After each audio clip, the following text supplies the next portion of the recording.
Panibagong rollback sa produktong petrolyo magsisimula ng ipatupad bukas sa mga gasolinahan sa bansa.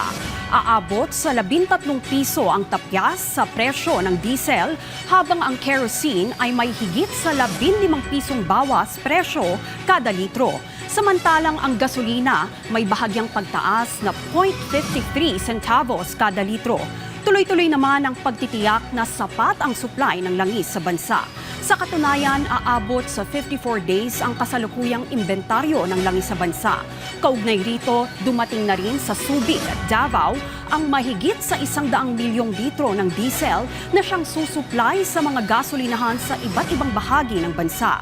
Payo ni Energy Secretary Sharon Garin sa mga motorista na ikumpara ang presyo noong nakaraang linggo sa presyo ngayong darating na Martes para masiguro na sumusunod ang mga gasolinahan sa pagbabago ng presyo ng produktong petrolyo.